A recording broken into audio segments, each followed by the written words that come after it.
Hello छात्र छात्रीসকল আজি আমি পুনৰ এই বিজ্ঞানৰ তৃতীয়টো পাঠ ধাতু আৰু অধাতুৰ পৰৱৰ্তী পৰ্যায়লৈ আগবাঢ়িছোঁ। আমি আগৰ যি ভিডিঅ' আছিল তাত আমি আলোচনা কৰিছিলোঁ ধাতু আৰু অধাতুসমূহৰ দুটা ৰাসায়নিক ধৰ্ম। সেয়া হৈছে ধাতু আৰু অধাতুৱে কেনেদৰে পানীৰ লগত বিক্ৰিয়া কৰে তথা ই কেনেদৰে এচিডৰ লগত বিক্ৰিয়া কৰে। এটা বিশেষ তথ্য জনাবলৈ বিচাৰিছোঁ যে ধাতুসমূহে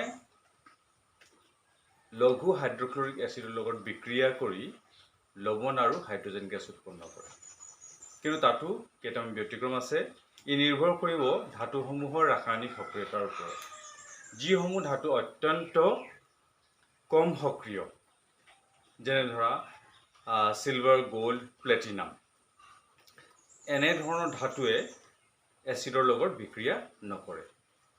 এতিয়া কথা হ'ল আমি এটা বিশেষ এচিডৰ মিশ্ৰণ প্ৰস্তুত কৰিব পাৰোঁ। সেই এচিডৰ মিশ্ৰণটো হৈছে গাঢ় হাইড্ৰক্লৰিক এচিড আৰু গাঢ় নাইট্ৰিক এচিড, আৰু ইহঁতৰ অনুপাত হ'ব লাগিব 3:1। এই সদ্য প্ৰস্তুত গাঢ় হাইড্ৰক্লৰিক এচিড আৰু গাঢ় নাইট্ৰিক এচিডৰ এই 3:1 যি মিশ্ৰণ, সেই মিশ্ৰণটোক কয় অম্লৰাজ। অম্লৰাজ অৰ্থাৎ অম্লৰাজ হৈছে দুটা বিশেষ এচিডৰ সদ্য প্ৰস্তুত মিশ্ৰণ। 3:1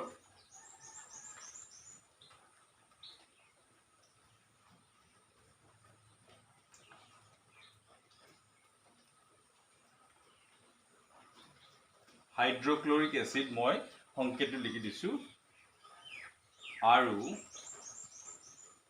গাঢ় নাইট্ৰিক এচিডৰ সদ্য প্ৰস্তুত মিশ্ৰণকে অম্লৰাজ বুলি কয়।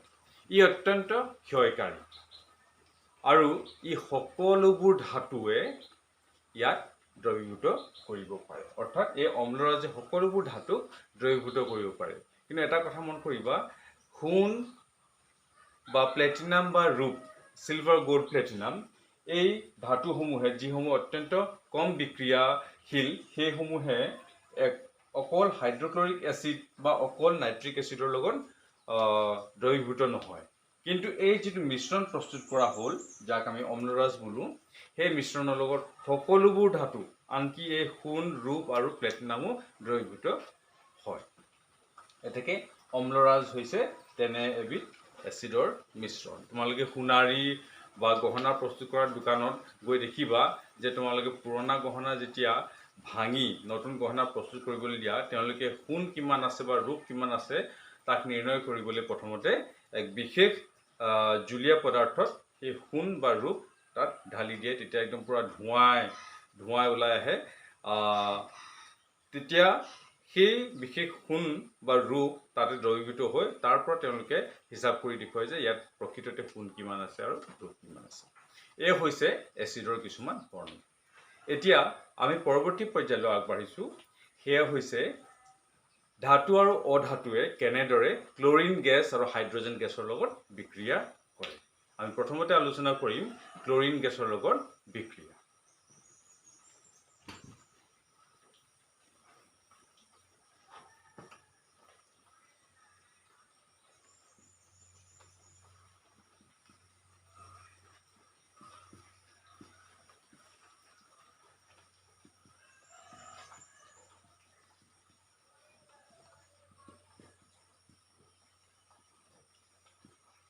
ছাত্ৰ ছাত্ৰীসকল, ক্লৰিন হৈছে এটা অধাতু, আৰু অধাতুসমূহে ইলেক্ট্ৰন গ্ৰহণ কৰিব পাৰে। যেতিয়া ইলেক্ট্ৰন কাৰোবাৰ পৰা ল'ব পৰা অৱস্থাত থাকে, এই অধাতুসমূহে ইলেক্ট্ৰন গ্ৰহণ কৰি লয়। আনহাতে ধাতুসমূহে ইলেক্ট্ৰন এৰিব পাৰে।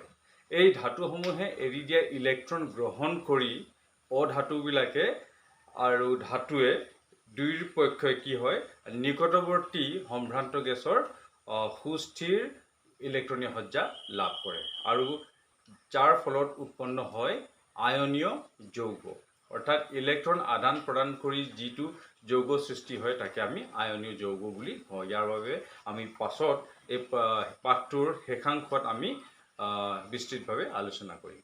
এতিয়া কথা হৈছে ধাতুসমূহে যিহেতু ইলেক্ট্ৰন এৰিব পাৰে আৰু ক্লোৰিন গেছ যি এটা অধাতু এই ক্লোৰিন গেছে সেই ধাতুৱে এৰি দিয়া ইলেক্ট্ৰন গ্ৰহণ কৰি এটা বিশেষ যৌগ উৎপন্ন কৰে তাক কয় ধাতৱ ক্লোৰাইড।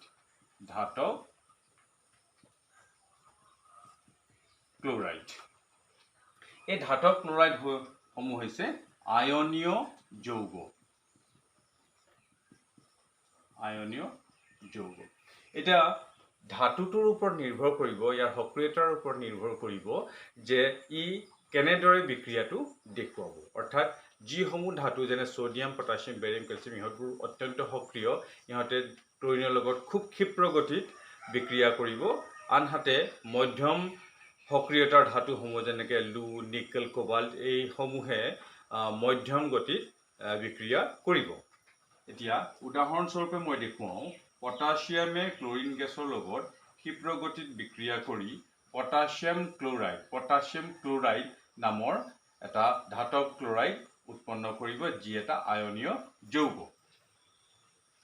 ঠিক তেনেদৰে সোডিয়ামে ক্লোৰিনৰ লগত বিক্ৰিয়া কৰি সোডিয়াম ক্লোৰাইড নামৰ যৌগ এটা উৎপন্ন কৰে। কেলছিয়ামো তদ্ৰুপ ক্লোৰিনৰ লগত বিক্ৰিয়া কৰি কেলছিয়াম ক্লোৰাইড উৎপন্ন কৰে। মেগনেছিয়ামে ক্লোৰিন গেছৰ লগত বিক্ৰিয়া কৰি মেগনেছিয়াম ক্লোৰাইড উৎপন্ন কৰে। এই ধাতৱ ক্লোৰাইডসমূহ অত্যন্ত টান আৰু ইহঁতবোৰ গোটা পদাৰ্থ কিন্তু এটা কথা যে ইহঁতবোৰ সহজতে পানীত দ্ৰৱণীয়। এইসমূহ গোটা আৰু পানীত দ্ৰৱণীয়।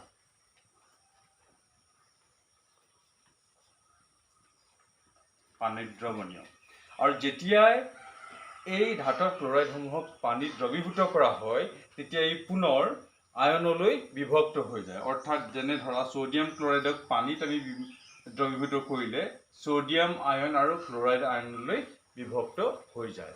এই আয়নলৈ বিভক্ত হৈ যোৱাৰ বাবে এই ধাতৱ ক্লোৰাইডসমূহৰ জলীয় দ্ৰৱণ এটা বিদ্যুতৰ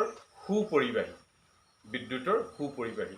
এতেকে ইহঁতবোৰক বিদ্যুৎ বিশ্লেষণ প্ৰক্ৰিয়াৰ বাবে ব্যৱহাৰ কৰা হয়। বিদ্যুৎ বিশ্লেষণ প্ৰক্ৰিয়াত আমি সাধাৰণতে ধাতৱ ক্লোৰাইড ব্যৱহাৰ কৰোঁ আৰু কাৰণ হৈছে যে ইহঁতে পানীত দ্ৰৱীভূত হোৱাৰ পিছত আয়নলৈ বিভক্ত হৈ যায় আৰু এই আয়নসমূহে তাৰ মাজেৰে বিদ্যুৎ প্ৰবাহিত হোৱাত সহায় কৰে। ইহঁতবোৰ বিদ্যুতৰ সুপৰিবাহী গোটা অৱস্থাত নহয় কিন্তু জলীয় দ্ৰৱণ অৱস্থাত। এয়া হৈছে ধাতৱ ক্লোৰাইডৰ বিশেষত্ব। এতিয়া আমি আহোঁ অধাতুলৈ। অধাতু এতিয়া আমি জানো যে অধাতুসমূহ ইলেক্ট্ৰন এৰি দিব নোৱাৰে বৰঞ্চ ই ইলেক্ট্ৰন গ্ৰহণহে কৰে। আনহাতে ক্লোৰিন গেছো হৈছে এটা অধাতু যি ইলেক্ট্ৰন এৰি নিদিয়ে বৰঞ্চ ই গ্ৰহণহে কৰে। এতেকে এই দুয়োটা পক্ষই ইলেক্ট্ৰন গ্ৰহণ কৰাৰ দল। এতেকে আমি ইয়াৰ ফলত যিটো উৎপন্ন হয় যৌগ সেয়া হৈছে অধাতৱ যৌগ। অধাতৱ ক্লোৰাইড। এই অধাতৱ ক্লোৰাইডটো এটা সহযোজী যৌগ কাৰণ আমি জানো যে সহযোজী যৌগবোৰ কেনেদৰে গঠন হয় ইহঁতবোৰে ইলেক্ট্ৰনৰ ভাগ বতৰা কৰি গঠন হয়। এতেকে এই অধাতু যিকোনো অধাতু বা ক্লোৰিনৰ মাজত যিটো এটা অধাতু ইহঁতৰ মাজত ইলেক্ট্ৰনৰ ভাগ বতৰা হয় যাৰ ফলত এটা সহযোজী যৌগ উৎপন্ন হয়। সেই সহযোগী যৌগটোৱে হৈছে অধাতৱ ক্লোৰাইড। যেনে ধৰা হাইড্ৰজেনে ক্লোৰিনৰ লগত বিক্ৰিয়া কৰি হাইড্ৰজেন ক্লোৰাইড উৎপন্ন কৰে হাইড্ৰজেনে ক্লোৰিনৰ লগত বিক্ৰিয়া কৰি হাইড্ৰজেন ক্লোৰাইড উৎপন্ন কৰে। ঠিক তেনেদৰে কাৰ্বনে ক্লোৰিনৰ লগত বিক্ৰিয়া কৰিলে কাৰ্বন টেট্ৰা ক্লোৰাইড উৎপন্ন কৰে। আনহাতে ফসফৰাছে ক্লোৰিনৰ লগত বিক্ৰিয়া কৰি ফসফৰাছ ট্ৰাই ক্লোৰাইড নামৰ যৌগ উৎপন্ন কৰে। এতিয়া এই গোটেইকেইটা যৌগ হৈছে সহযোজী যৌগ। ইহঁতৰ বৈশিষ্ট্য হৈছে যে ইহঁতবোৰ হয় তৰল অৱস্থাত থাকে অথবা গেছীয় অৱস্থাত থাকে, তৰল বা গেছ। আনহাতে আমি দেখিবলৈ পাইছোঁ ধাতব ক্লোৰাইডসমূহ সাধাৰণতে গোটা অৱস্থাত উপলব্ধ। এতিয়া যিহেতু ইহঁতবোৰ সহযোজী যৌগ আৰু ইহঁতে ইলেক্ট্ৰনৰ ভাগ বতৰাৰ ফলত গঠন হৈছে, এতেকে ইহঁতবোৰে বিদ্যুতৰ সুপৰিবাহী নহয়। এতেকে ইহঁতবোৰক বিদ্যুৎ বিশ্লেষণ কাৰ্যত ব্যৱহাৰ কৰা নহয়। এয়াই হৈছে ধাতু আৰু অধাতুসমূহৰ লগত ক্লোৰিন গেছৰ বিক্ৰিয়া। আমি পুনৰ কৈছোঁ যে ধাতুৱে ক্লোৰিনৰ লগত বিক্ৰিয়া কৰি ধাতব ক্লোৰাইড নামৰ এটা আয়নীয় যৌগ উৎপন্ন কৰে, যিবোৰ প্ৰায় গোটা, আৰু অধাতুসমূহে ক্লোৰিনৰ লগত বিক্ৰিয়া কৰি এটা সহযোজী যৌগ উৎপন্ন কৰে, যিবোৰ হৈছে অধাতব ক্লোৰাইড, আৰু এই অধাতব ক্লোৰাইডসমূহ সাধাৰণতে তৰল বা গেছীয় অৱস্থাত পোৱা যায়। এইবাৰ আমি আলোচনা কৰিম ধাতু আৰু অধাতুসমূহে কেনেদৰে হাইড্ৰজেন গেছৰ লগত বিক্ৰিয়া কৰে। ছাত্ৰ ছাত্ৰীসকল, এবাৰ আমি আলোচনা কৰিবলগীয়া বিষয়টো হৈছে হাইড্ৰজেন গেছৰ লগত বিক্ৰিয়া। এতিয়া হাইড্ৰজেন হৈছে এটা অধাতু, অৰ্থাৎ ই ইলেক্ট্ৰন গ্ৰহণ কৰে। কিন্তু দেখা গৈছে হাইড্ৰজেনৰ আন এটা বৈশিষ্ট্য আছে যে ই ইলেক্ট্ৰন এৰিবও পাৰে। এতিয়া এই ধাতুসমূহে সাধাৰণতে ধাতুসমূহে যিহেতু ইলেক্ট্ৰন এৰে, আৰু হাইড্ৰজেনেৰো ইলেক্ট্ৰন এৰিব পৰা প্ৰৱণতাহে বেছি, আৰু ই যদিও অধাতু হয় ই ইলেক্ট্ৰন গ্ৰহণ খুব কম পৰিস্থিতিত কৰে। এতেকে সকলোবোৰ ধাতুৱে হাইড্ৰজেন গেছৰ লগত বিক্ৰিয়া নকৰে। কিন্তু কিছুমান যি অত্যন্ত বেছি সক্ৰিয় ধাতু আছে, যেনে পটাছিয়াম, ছডিয়াম, কেলছিয়াম, মেগনেছিয়াম ইত্যাদিৰ দৰে ধাতুসমূহে বেছি সক্ৰিয়তাৰ বাবে কি হয়, ইহঁতে এৰি দিয়া ইলেক্ট্ৰনক, এই ইলেক্ট্ৰনবোৰক হাইড্ৰজেনক গ্ৰহণ কৰিবলৈ বাধ্য কৰায়। বাধ্য কৰাৰ ফলত ইহঁত দুটাৰ মাজত বিক্ৰিয়া ঘটি ধাতব হাইড্ৰাইড নামৰ এটা যৌগ উৎপন্ন হয়। এই ধাতব হাইড্ৰাইড হৈছে আয়নীয় প্ৰকৃতিৰ আয়নীয় যৌগ। মই উদাহৰণস্বৰূপে দেখুৱাই দিছোঁ। ছডিয়ামে হাইড্ৰজেনৰ লগত বিক্ৰিয়া কৰি ছডিয়াম হাইড্ৰাইড নামৰ এটা যৌগ উৎপন্ন কৰে। এতিয়া এই ছডিয়াম যিহেতু অত্যন্ত বেছি সক্ৰিয়, এতেকে ই এৰি দিয়া ইলেক্ট্ৰনটোক হাইড্ৰজেনক গ্ৰহণ কৰিবলৈ বাধ্য কৰায়। সেই হেতুকে এটাই এৰে, আনটোৱে গ্ৰহণ কৰে। এই আদান প্ৰদানৰ ফলত গঠন হোৱা যৌগটোৱে হৈছে আয়নীয় যৌগ। ই এটা ধাতব হাইড্ৰাইড। ধাতব হাইড্ৰাইডসমূহ হৈছে আয়নীয় যৌগ। ছডিয়াম হাইড্ৰাইড এটা আয়নীয় যৌগ। আনহাতে আমি কেলছিয়ামৰ ক্ষেত্ৰত চাওঁ, কেলছিয়ামেও নিজে এৰি দিয়া ইলেক্ট্ৰনসমূহক হাইড্ৰজেনত গ্ৰহণ কৰিবলৈ বাধ্য কৰাই গঠন কৰে কেলছিয়াম হাইড্ৰাইড। কেলছিয়াম হাইড্ৰাইড এটা আয়নীয় যৌগ। ঠিক তেনেদৰে মেগনেছিয়ামেও হাইড্ৰজেনৰ লগত বিক্ৰিয়া কৰি মেগনেছিয়াম হাইড্ৰাইড, তোমালোকে এটা কথা মন কৰিবা যে মই নামসমূহ তলত লিখি দিয়া নাই, তোমালোকে মই কোৱা নামসমূহৰ উচ্চাৰণ বা তোমালোকে অসমীয়া ৰূপত লিখি ল'ব পাৰিবা। এতিয়া এইসমূহ হৈছে, আমি দেখিছোঁ যে খুব কম সংখ্যক ধাতু যিসমূহ অত্যন্ত বেছি সক্ৰিয়, সেইসমূহ ধাতুৱেহে হাইড্ৰজেনৰ লগত বিক্ৰিয়া কৰি ধাতব হাইড্ৰাইড নামৰ যৌগ উৎপন্ন কৰে, আৰু এই ধাতব হাইড্ৰাইডসমূহ হৈছে আয়নীয় যৌগ। আনহাতে আমি অধাতুৰ ক্ষেত্ৰত চাওঁ যে অধাতুসমূহে ইলেক্ট্ৰন গ্ৰহণ কৰাৰ প্ৰৱণতা আছে, আৰু হাইড্ৰজেনেও ইলেক্ট্ৰন গ্ৰহণ কৰাৰ প্ৰৱণতা আছে। ই ইলেক্ট্ৰন এৰি দিব পাৰে। এতেকে যেনে ধৰা নাইট্ৰজেনে হাইড্ৰজেনৰ লগত বিক্ৰিয়া কৰি এটা অধাতব হাইড্ৰাইড গঠন কৰে, সেয়া হৈছে এমনিয়া। এমনিয়া, এই এমনিয়া হৈছে এটা সহযোজী যৌগ। সহযোজী যৌগ কাৰণ দুয়োটাৰ মাজত ইলেক্ট্ৰনৰ ভাগ বতৰা হয়, আৰু ভাগ বতৰাৰ ফলত গঠন হোৱা যৌগটোৱে হৈছে সহযোজী যৌগ। এতেকে এই এমনিয়া হৈছে এটা সহযোজী যৌগ, যি এটা অধাতব হাইড্ৰাইড। ঠিক তেনেদৰে তোমালোকে দেখিবলৈ পাবা যে আৰু এটা আছে, যেনেকৈ অক্সিজেনে হাইড্ৰজেনৰ লগত বিক্ৰিয়া কৰি পানী উৎপন্ন কৰে, ইও এটা সহযোজী যৌগ, ই এটা হৈছে অধাতব হাইড্ৰাইড। ঠিক তেনেদৰে কাৰ্বনে হাইড্ৰজেনৰ লগত বিক্ৰিয়া কৰি মিথেন নামৰ এটা সহযোগী যৌগ উৎপন্ন কৰে। এয়া হৈছে ধাতু আৰু অধাতুসমূহে কেনেদৰে হাইড্ৰজেন গেছৰ লগত বিক্ৰিয়া কৰে তাৰ বিষয়ে আমি আলোচনা কৰিলোঁ। তোমালোকে পুনৰ মন কৰিবা যে ধাতব হাইড্ৰাইডসমূহ হৈছে আয়নীয় যৌগ, আনহাতে অধাতব হাইড্ৰাইডবোৰ হৈছে সহযোজী যৌগ। এতিয়া ইমানবোৰ আলোচনা কৰাৰ অন্তত আমি এটা কথা মন কৰিলোঁ যে সকলোবোৰ ধাতু সমানে ৰাসায়নিকভাৱে সক্ৰিয় নহয়। কিছুমান ধাতু আছে যি অত্যন্ত ক্ষিপ্ৰ গতিত বা অতি সহজতে আন বেলেগ পদাৰ্থৰ লগত বিক্ৰিয়া কৰে। আন কিছুমানক বিক্ৰিয়া ঘটাবলৈ হ'লে আমি হয়তো তাপ বা বিশেষ কিছুমান চৰ্তৰ আমি আগবঢ়াব লাগিব, তেতিয়াহে বিক্ৰিয়া কৰে। আৰু আন কিছুমান ধাতু আছে যিসমূহে একেবাৰে বিক্ৰিয়া নকৰে। তো অৰ্থাৎ ধাতুসমূহৰ সক্ৰিয়তা একেবাৰে বেলেগ বেলেগ। ইয়াৰ ওপৰত ভিত্তি কৰি এখন তালিকা প্ৰস্তুত কৰা হৈছে, যাক আমি কওঁ ধাতুসমূহৰ সক্ৰিয়তা ক্ৰম। এই সক্ৰিয়তা ক্ৰমত ই এখন তালিকা।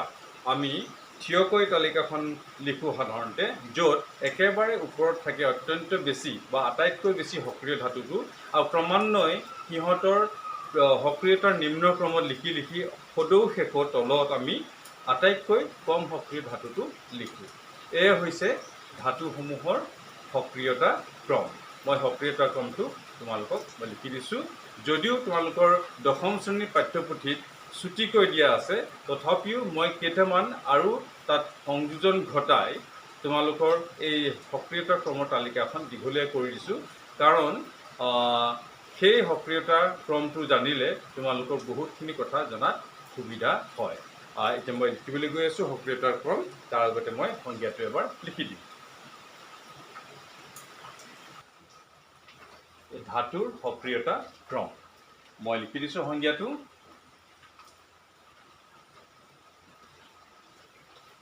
ধাতুসমূহৰ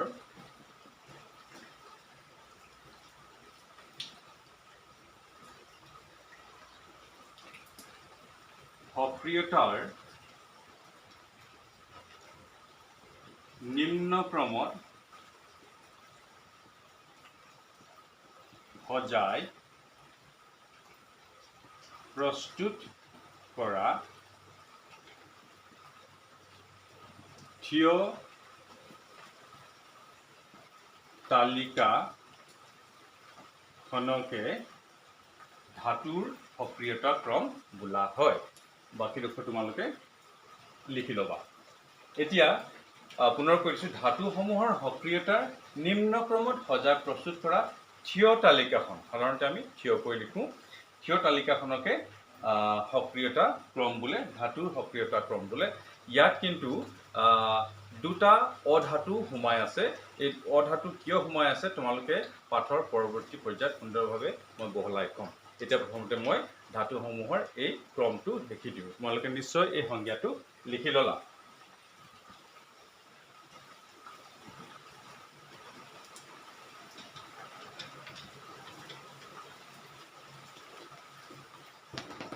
এতিয়া এই তালিকাখন হৈছে, মই হয়তো ঠাই নুজুৰিবৰ বাবে মই পুনৰ ইফালৰ পৰা লিখিম। প্ৰথমতে আছে potassium, sodium, barium, calcium, magnesium, aluminium, carbon. এতিয়া তোমালোকে দেখিছা কাৰ্বন ই এটা ধাতু নহয়, বৰঞ্চ ই এটা অধাতু। জিংক, পুনৰ এটা ধাতু পাইছো, জিংক, ক্ৰমিয়াম। Fe মানে কি? আইৰণ। যদিও আইৰণ হয়, ইয়াৰ লেটিন নামটো হৈছে ফেৰাম, এটাকে আমি Fe বুলি লিখিছো। Cd, cadmium, cobalt, nickel, tin, lead, পুনৰ এটা অধাতু hydrogen, copper, mercury, silver, gold আৰু প্লেটিনাম। এয়া হৈছে সিহঁতৰ সক্ৰিয়তাৰ নিম্ন ক্ৰমত সজোৱা এখন থিয় তালিকা। ইয়াত ঠাইৰ অভাৱৰ বাবে মই 3টা খণ্ডত লিখিবলগীয়া হ'ল। তোমালোকে কিন্তু বহি এই ক্ৰমিয়ামৰ পৰা এই জিংকৰ তলত এই ক্ৰমিয়ামখিনি লিখিবা, হাইড্ৰজেনৰ তলত এই কপাৰৰ অংশখিনি লিখিবা, অৰ্থাৎ তালিকাখন যথেষ্ট দীঘল। এতিয়া মই চুটিকৈ সৰু সৰু আখৰে লিখিবলৈ হ'লে মই এনেকৈ কৰিম: potassium, sodium, barium, calcium, magnesium, aluminium, carbon, zinc, chromium, iron, cadmium, cobalt, nickel, tin, lead, hydrogen, copper, mercury, silver, gold, platinum. তেনেদৰে হ'ব লাগে। এতিয়া তোমালোকে দেখিবলৈ পাইছা যে আটাইতকৈ বেছি সক্ৰিয় ধাতুটো কোনটো? হয় পটাছিয়াম। তাৰ পাছতে দ্বিতীয় স্থান কোনে লৈছে? ছ'ডিয়াম। তাৰ পাছতে বেৰিয়াম। আৰু তেনেদৰে গৈ গৈ আমি কাৰ্বন। কাৰ্বন এটা অধাতু হয়, কিন্তু এই অধাতুটো ইহঁতবোৰতকৈ কম সক্ৰিয়, কিন্তু এই তলবোৰতকৈ বেছি সক্ৰিয়। অৰ্থাৎ এয়া হৈছে কাৰ্বন। কাৰ্বন এই তলৰ ধাতুসমূহতকৈ বেছি সক্ৰিয়। ইয়াৰ যেতিয়া আমি ধাতুৰ নিষ্কাশন প্ৰক্ৰিয়া আলোচনা কৰিম, তেতিয়া আমি কাৰ্বনৰ উল্লেখ কৰিম। এটাকে কাৰ্বন কিয় উল্লেখ কৰিলোঁ তেতিয়া তোমালোকে গম পাবা। ঠিক তেনেদৰে গৈ গৈ গৈ গৈ আমি পুনৰ পাওঁগৈ লেডৰ পাছতে হাইড্ৰজেন।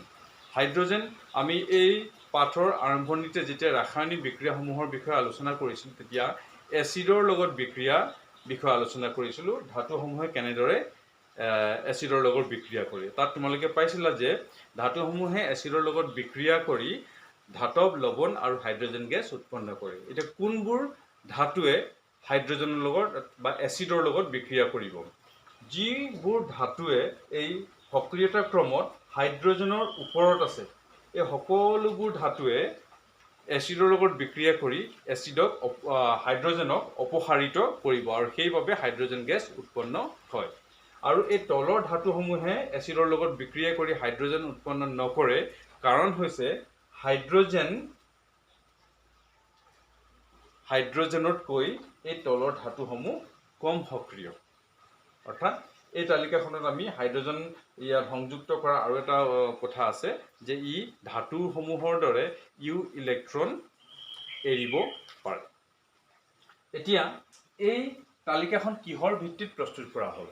এতিয়া তোমালোকে সকলোৱে জানে যে ধাতুসমূহে ইলেক্ট্ৰন এৰিব পাৰে। ইলেক্ট্ৰন এৰিব পাৰে, কিন্তু সকলো ধাতুৱে সমান গতিত বা সমান তীব্ৰতাৰে ইলেক্ট্ৰন এৰিব নোৱাৰে। যিসমূহ ধাতুৱে খুব সহজতে ইলেক্ট্ৰন এৰিব পাৰে, সেই ধাতুসমূহ অত্যন্ত সক্ৰিয়। আৰু যিসমূহে খুব কম বা ইলেক্ট্ৰন এৰাত খুবেই টান পায় বা ইলেক্ট্ৰন সহজতে এৰিব নোৱাৰে, সেইসমূহ ধাতু হৈছে কম সক্ৰিয়। এতিয়া পটাছিয়াম ধাতুৱে অত্যন্ত সহজতে ইলেক্ট্ৰন এৰিব পাৰে, সেইবাবে পটাছিয়াম অত্যন্ত সক্ৰিয়। তাৰ পাছতে ছ'ডিয়ামে পটাছিয়ামতকৈ কম সহজতে ইলেক্ট্ৰন এৰিব পাৰে, এতেকে পটাছিয়ামতকৈ ছ'ডিয়াম কম সক্ৰিয়। ঠিক তেনেদৰে যিমানে আমি তললৈ গৈ আছোঁ, সিমানে সিহঁতৰ ইলেক্ট্ৰন এৰাৰ প্ৰৱণতাটো কমি কমি গৈ আছে, আৰু সেই হেতুকে সিহঁতৰ সক্ৰিয়তাও কমি কমি গৈ আছে। তো এই তালিকাখন তোমালোক সকলোৱে মুখস্থ ৰখাটো খুবেই উচিত। মন কৰিবা ৰসায়ন বিদ্যা আমি যেতিয়া এইবিলাক আলোচনা কৰি আছোঁ আমি ৰসায়ন বিজ্ঞানৰ কথা আমি আলোচনা কৰিছোঁ ৰসায়ন বিজ্ঞানৰ মূল চাবিকাঠি হৈছে ভেটি হৈছে প্ৰথমটো হৈছে মৌলসমূহৰ চিন তথা ৰেডিকেল আয়নসমূহৰ চিন আৰু সিহঁতৰ যোজ্যতা পাৰমাণৱিক সংখ্যা লগতে এই সক্ৰিয়তা ক্ৰম তোমালোকে এই গোটেই কথাসমূহ যদি মুখস্থ ৰাখা সেইসমূহে তোমাক ৰসায়ন বিজ্ঞানত উন্নতি সাধন কৰিবলৈ সহায় সহযোগিতা আগবঢ়াব এই কথাটো তোমালোকে মন কৰিবা কাৰণ যেনে ধৰা কম্পিউটাৰে কাম কৰিবলৈ হ'লে কিছুমান তাত আগৰে পৰা বস্তু জমা হৈ থাকিব লাগিব যি পাছলৰ পৰা সেই গোটেই বস্তুটো যিকোনো কাম কৰিবলৈ সহায় কৰে যেনে ধৰা আমি ABCD আগৰে পৰা নাজানিলে আমি শব্দ লিখিব নোৱাৰিম বা আমি বাক্য লিখিব নোৱাৰিম ঠিক তেনেদৰে পূৰণ নেওতাটো সংখ্যা জ্ঞান নাথাকিলে আমি হয়তো অংক কৰাত অকণমান অসুবিধা পাম সেইসমূহ আমি আগতীয়াকৈ মুখস্থ ৰখাৰ বাবে আজি হয়তো যোগ বিয়োগ ইত্যাদি কৰিবলৈ আমাৰ সহজ হৈছে সেই হেতুকে ৰসায়ন বিজ্ঞানৰ এই সংকেতসমূহ যোজ্যতাসমূহ আৰু এই সক্ৰিয়তা ক্ৰম আৰু সংকেত কেনেদৰে লিখে সেই বিষয়ে তোমালোকৰ যদি সাম্যক জ্ঞান থাকে আগৰে পৰা মুখস্থ থাকে তেনেহ'লে তোমালোকে গোটেই কামটো সহজসাধ্য হৈ যাব আজিলৈ ইমানতে সামৰিছোঁ পৰৱৰ্তী ভিডিঅ'ত পুনৰ লগ কৰাৰ আশাৰে ধন্যবাদ